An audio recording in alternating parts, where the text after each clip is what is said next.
আল্লাহ বলেছেন ফাইন্না মা'আল উসরি ইউসরা, কষ্টের পরেই আছে সুখ, কষ্টের পরেই আছে সুখ। আমাদের জীবনে সুখ বেশি, কষ্ট কম। কয়দিন না খেয়েছিলাম, কয়দিন বিপদে পড়ছি, কয়দিন ডাকাইতে ধরছে, এক মাসের মধ্যে অসুস্থ থাকি কয়দিন আর সুস্থ থাকি কয়দিন, এটা হিসাব করে না। অসুস্থ যে ছিল খালি এটা খেয়াল রাখে, আছে না নাই? তার মানে ইন্না মা'আল উসরি ইউসরা, দুঃখের পরে আছে সুখ, মোটিভেশন, প্রাণটা আবার উদ্বেলিত হয়ে ওঠে। তাই তো আসলে তো দুঃখের পরে সুখ। এজন্য কষ্ট যখন পাবেন, অসুস্থ যখন হবেন, ওইখানেও আনন্দ করবেন, কারণ সামনে আরাম আসতেছে। সুবহানাল্লাহ পড়েন। মুমিনের হারাবার কিছু নাই, দুঃখ পাওয়ার কিছু নাই। মুমিন অসুস্থ হলে অসুস্থতার মাধ্যমে, তার রোগের মাধ্যমে তার গুনাহ ঝরে যায়, সে আল্লাহর কাছে প্রিয় হয়ে ওঠে। তা আমাদেরকে কেউ হারাইতে পারে? কথা বলেন, আমাদের কেউ ভয় দেখাইতে পারে? মোটিভেশনাল সূরা সূরাতুল ইনশিরাহ আর সূরাতুদ দুহা, এখানে অনেক হিউজ মোটিভেশন আছে। যারা হতাশ, যাদের জীবন ভাল লাগে না, মরে যেতে মনে চায়, গার্লফ্রেন্ড গালি দিছে, আছে না নাই? আবার বয়ফ্রেন্ড গার্লফ্রেন্ডের গালি দিছে, এ ওড়না পেঁচায়া ফ্যানের মধ্যে ঝুলে আত্মহত্যা করে। কত বড় পাগল, তুই মরলি কেন? গালি দিছে তো কি হয়েছে? হ্যাঁ, বুঝতে চায় না, হতাশ হয়ে যায়। আর বয়স কম তো, ইচড়ে পাকা, অল্পতে কাবু হয়ে যায়। এই সূরাগুলো পড়ে না, এখানে আশার বাণী আছে। আজকে আমি জানি কথা শোনাবো আপনাদেরকে, শুরুতে আগে সংক্ষেপে বলে দিই। এই সূরার মূল কথা হচ্ছে, মানে সেন্ট্রাল থিম বা সাবজেক্ট ম্যাটার, সূরাতুদ দুহার কেন্দ্রীয় আলোচ্য বিষয় হচ্ছে নিরাশ হবেন না, হতাশ হবেন না, হাল ছাড়বেন না, ভরসা রাখবেন কার উপর? মুমিনরা নিরাশ হয়, হতাশ হয়, হাল ছাড়ে নাকি ভরসা রাখে? কার উপর ভরসা? কার উপর? না নৌকার উপর? ধানের শীষ, নাঙ্গল, হাত পাখা, দাড়িপাল্লা, ভরসা থাকবে একজনের উপর। চিল্লায় বলেন, তিনি কে? Never be sad, never lose hope. Every time you feel like you cannot go on, you feel so lost that you are so alone. Don't despair and never lose hope, 'cause Allah is always by your side. Insha'Allah, Insha'Allah, Insha'Allah, you'll find your way. Insha'Allah, Insha'Allah, Insha'Allah, you'll find your way. Every time you feel like you cannot go on, you feel so lost that you are so alone. Don't despair and never lose hope, 'cause Allah is always by your side. Insha'Allah, pardon?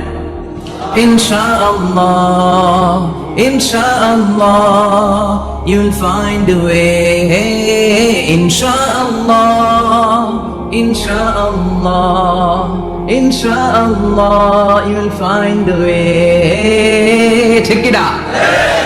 কি সুন্দর না? Never lose hope, you will find your way. তুমি তোমার পথ খুঁজে পাবে। আমাদেরকে পথ দেখায় কে? আল্লাহ। এজন্য সূরাতুদ দুহার কেন্দ্রীয় আলোচ্য বিষয় হচ্ছে হতাশ হওয়া যাবে না, নিরাশ হওয়া যাবে না, হাল ছাড়া যাবে না, ভরসা রাখতে হবে একজনের উপর। চিৎকার করে বলেন, তিনি কে? হতাশ যারা, ফ্রাস্ট্রেটেড, আপসেট পিপল, তাদের জন্য, হতাশ ব্যক্তিদের জন্য এই সূরাটা একটা আলোকবর্তিকা, একটা আলোর মশাল। এই সূরাটা পড়লেই হতাশ ব্যক্তিরা মনে শান্তি পায়, আশা ফিরে পায়, দিক ফিরে পায়। ঠিক কিনা? এই সূরাটা নাজিল হওয়ার একটা ব্যাকগ্রাউন্ড আছে, শুনবেন। বিষ্ণু ঈসা ইসলামের কাছে যখন ওহী নাজিল হতে শুরু করলো, বিষ্ণু ঈসা ইসলাম ওহীর কথাগুলো পৌঁছে দিতে লাগলেন। যাই নাজিল হতো বিষ্ণুনবী পৌঁছে দিতেন, বিষ্ণুনবী সাহাবাদের কাছে শেয়ার করে দিতেন। যেটাই নাজিল হতো তিনি পৌঁছে দিতেন, যেটাই, কারণ আল্লাহর আদেশ, ইয়া আইয়ুহার রাসূল বাল্লিগ মা উনজিলা ইলাইক, ও নবী আপনার কাছে আমি ওহী থেকে যা নাজিল করি সব পৌঁছে দেন, একটাও গোপন করা যাবে? আল্লাহর কাছ থেকে বিষ্ণুনবী যে সমস্ত মেসেজ, ইনফরমেশন, তথ্য, রেভেলেশন ওহী পেয়েছে, একটাও কি বিষ্ণুনবী গোপন করেছে? সব প্রকাশ করে গিয়েছে, সব শেয়ার করে গিয়েছে। বিষ্ণুনবী শেয়ার করতে লাগলেন। সকালে যা নাজিল হয় শেয়ার করেন, দুপুরে নাজিল হয় শেয়ার করেন, রাতে নাজিল হয় শেয়ার করেন, শেয়ার করতে লাগলেন। কিন্তু কি অবাক করা কাণ্ড, হঠাৎ করে এই ওহী আসার ধারাবাহিকতা আল্লাহ বন্ধ করে দিলেন। ওহী আর আসে না, আকাশ থেকে নতুন তথ্য আর নামে না। ঘটনা কি? ওহী আসে না কেন? তথ্য আসে না কেন? জিব্রাইল আসে না কেন? কোন বর্ণনা এসেছে 15 দিন, কোন বর্ণনায় 1 মাস, 3 মাস, এমনকি 6 মাস পর্যন্ত বর্ণনা পাওয়া যায় যে বিশ্বনবীর কাছে 6 মাস ওহী আসে নাই। বিশ্বনবী তো অবাক, ঘটনা কি, ওহী নামে না কেন? আর ওহী না আসলে তো বিশ্বনবী শেয়ার করতে পারে না। এতদিন যা আসতো বলে বেড়াতো, এখন আসেও না, বলতেও পারে না। কাফির মুশরিকরা বিশ্বনবীর গালি দিতে শুরু করলো, মুহাম্মদের রব মুহাম্মদের ভুইলা গেছে, মুহাম্মদের আল্লাহ মুহাম্মদের ছেড়ে দিয়েছে। বিশ্বনবীর চাচি আবু লাহাবের স্ত্রী উম্মে জামিল বলতে শুরু করলো, কি মুহাম্মদ, তোমার শয়তানটা তোমার কাছে আসে না? শয়তান দ্বারা তিনি জিব্রাইলকে বুঝিয়েছেন যে তোমার জিব্রাইল তোমার কাছে আসে না। এভাবে সবাই গালমন্দ করতে শুরু করলো যে মুহাম্মদের আল্লাহ মুহাম্মদকে ভুলে গিয়েছে। বিষ্ণু ইসলাম নিজেও হতাশ হয়ে গেলেন, কি রে ওহী আসে না কেন? আমার কোনো ভুল হচ্ছে না তো? আমার কোনো অপরাধ হয়ে গেল না তো? আল্লাহ কি আমার উপর অসন্তুষ্ট হয়েছেন? আল্লাহ কি আসলেই আমার ভুলে গেছেন? আল্লাহ কি আমাকে ত্যাগ করেছেন? তিনি কি আমার উপর রেগে আছেন? আমরাও মাঝে মাঝে এরকম হতাশ হয়ে পড়ি। এরকম হতাশ লোক আছে না নাই? কিরে আমার দোয়া কবুল হয় না কেন? আল্লাহ আমার ডাকে সাড়া দেয় না কেন? আমার জীবনে এত দুঃখ কেন? আমার জীবনে তো ভালো কিছু হয় না, খালি সব কষ্ট আমার কেন? এরকম আছে না নাই? এরকম হতাশদের জন্য এই সূরাটা একটা আলোকবর্তিকা, মোটিভেশনাল সূরা। আলহামদুলিল্লাহ পড়েন। বিশ্বনবীকে আল্লাহ আশ্বস্ত করলেন আর এই সূরাটা নাজিল করলেন আর বললেন ওয়াদ-দুহা, ওয়াদ-দুহা। দুহা মানে আলো, দুহা মানে আলো, প্রভাতের সূর্য কিরণের শপথ। Look up, the sunlight, it's a very beautiful day out there. ও নবী হতাশ হবেন না, বেরোন, সকালের সূর্যটা কত সুন্দর, কি ঝলঝলে পৃথিবী, ফকফকে আর তকতকে, দেখলেই মনটা ভরে যায়, ঠিক কি না? দুহা, দুহা মানে আলো, আশার আলো, সম্ভাবনার আলো। আমাদের জীবনে আলোর দরকার আছে না নাই? আলো না থাকলে আমরা বাঁচতে পারবো? আলো লাগে বড় ভালো। এই আজকে আলো না থাকলে আমরা দেখা যেত। এজন্য কোরআনকে আল্লাহ আলো বলেছেন। কোরআনকে কি বলেছে? কিতাবুন আনজালনাহু ইলাইকা লিতুখরিজান নাস মিনাল যুলুমাতি ইলান নূর। Muhammad, I've revealed this holy Quran unto you to lead the mankind out of darkness into the light. অন্ধকার থেকে লাইট, লাইট মানে কি? আলো, আলোর দিকে নেয়ার জন্য কোরআন পাঠিয়েছে। আবার বিশ্বনবীকে আল্লাহ নূর, নূরের সাথে তুলনা করেছেন। আবার বিশ্বনবী আল্লাহর কাছে নূর চাইতেন, বলতেন আল্লাহ আমার ডানে আলো দাও, আমার বায়ে আলো দাও, আমার সামনে আলো দাও, পিছনে আলো দাও, উপরে আলো দাও, নিচে আলো দাও, আমার দেহে আলো দাও, আমার মাংসপেশির ভিতরে আলো দাও, আমার হাড্ডির ভিতরে আলো দাও, আমার জন্য তুমি আলো দাও। পড়েন আমিন। এজন্য আলো ছাড়া বেঁচে থাকা অসম্ভব। আল্লাহ তাআলা আলোর নামে সূরা দিলেন, সূরাতুদ দুহা, প্রভাতের আলো, প্রভাতের সূর্য কিরণের শপথ, আলোর শপথ। সুবহানাল্লাহ পড়েন। এরপর আল্লাহ বললেন ওয়াল-লাইলি ইযা সাজা, আলোর শপথ, সকালবেলার সূর্য কিরণের শপথ। দ্বিতীয় আয়াতে আল্লাহ বললেন রাত্রিবেলার শপথ, যখন রাত্রিটা নিঝুম হয়, হয় নিস্তব্ধ, নিঝুম আর নিস্তব্ধ রাতের শপথ। তাহলে আল্লাহ আলোর কসম কাটলেন, তারপরে অন্ধকারের কসম কাটলেন, ঠিক কিনা? আলো দ্বারা মূলত আল্লাহ তাআলা ওহীর আগমনকে বুঝিয়েছে, আর অন্ধকার দ্বারা আল্লাহ তাআলা ওহীর অনুপস্থিতি বুঝিয়েছে। এটা দিয়ে আল্লাহ বুঝাতে চাইলেন, ও নবী, কাফির মুশরিকরা আপনারা গালি দেয়, ওরা বলে যে আমি আপনারে ভুলে গেছি, আমি আপনারে ত্যাগ করেছি, আমি আপনার প্রতি অসন্তুষ্ট। না না, আমি ইচ্ছা করে ওহী পাঠাই না, কারণ সব সময় আলো থাকলে ভালো লাগে না, কিছু সময় অন্ধকারের দরকার আছে না নাই? বুঝে শুনে উত্তর দিন। 24 ঘন্টা আলো, 365 দিন খালি আলো আলো আরো আলো। যদি সূর্যের আলো সবসময় থাকে 365 দিন, ভাল লাগবে? রাতে ঘুমাবেন কেমন?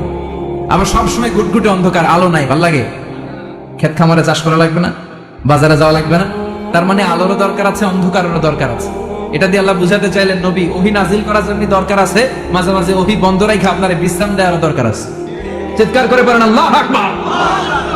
এজন্য আল্লাহ বললেন ওয়াদ-দুহা ওয়াল-লাইলি ইযা সাজা মা ওয়াদ্দা'আকা রাব্বুকা ওয়া মা ক্বালা ওয়ালাল-আখিরাতু খায়রুন লাকা মিনাল উলা।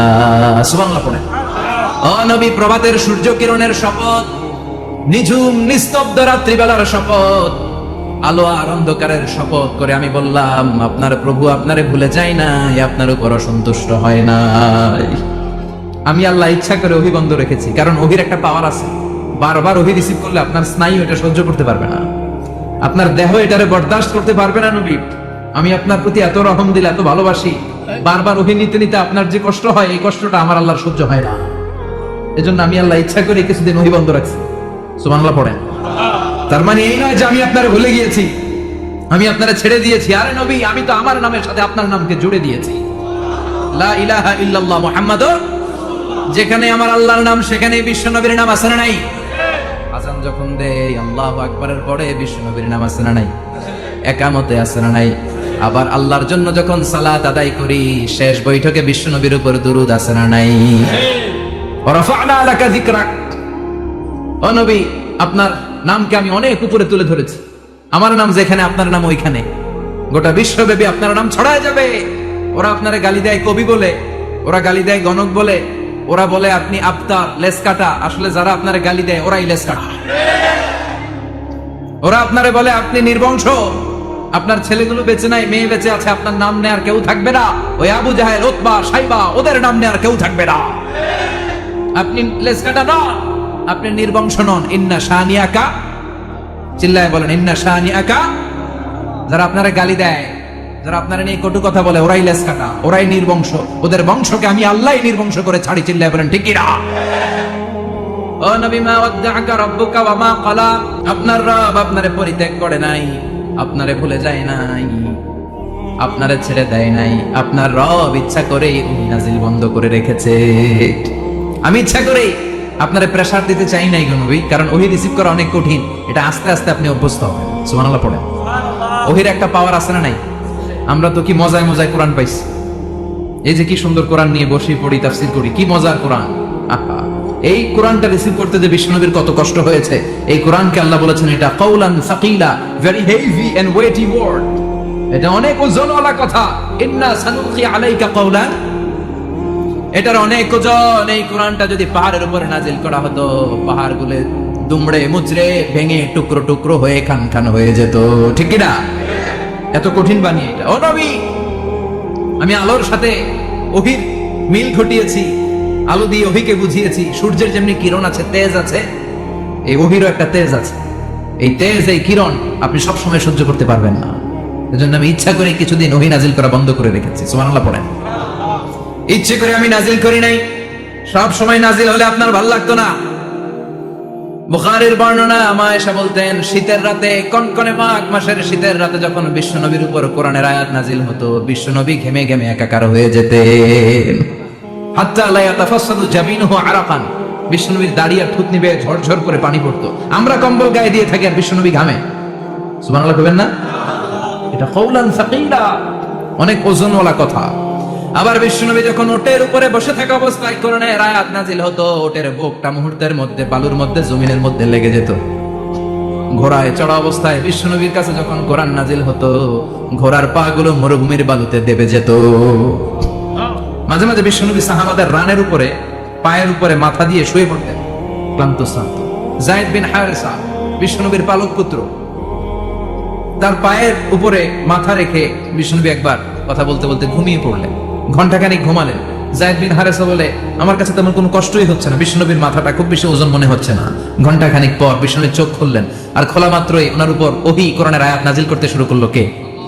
যায়েদ বিন হারেসা বলে, যখনই কোরআনের আয়াত নাজিল হতে শুরু করলো, আমার মনে হচ্ছে বিশ্বনবীর মাথাটা 50-60 কেজি ওজন বেড়ে গিয়েছে। বিশ্বনবীর মাথার ওজনে আমার পায়ের রান ফেটে যাবে, আমার পায়ের হাড্ডি ফেটে যাবে, আমার পাটা ভেঙে খান খান হয়ে যাবে মনে হচ্ছিল। তার মানে কোরআনের আয়াত যখন নাজিল হয়, বিশ্বনবীর উপর একটা প্রেসার আছে না নাই? এইজন্য আল্লাহ বললেন, নবী আমি আপনার ভুলে যাই নাই। কাফেররা যেমনি আপনার গালি দেয় যে আমি আপনার ভুলে গিয়েছি, আপনার উপর আমি অসন্তুষ্ট, নেভার, অসম্ভব। আমি আপনার উপর কখনো অসন্তুষ্ট নই, বরং আমি ইচ্ছা করি আপনার উপর থেকে প্রেসার কমিয়ে দেওয়ার জন্য কয়েকদিন ইচ্ছা করে আপনার ছুটিতে রাখছি। সুবহানাল্লাহ পড়েন। যাতে করে আবার এনার্জি গায়ে নেওয়ার পরে নতুন করে কোরআনের আয়াত রিসিভ করার জন্য আপনি সক্ষম হন। চিল্লায় পড়তে হবে আল্লাহু আকবার।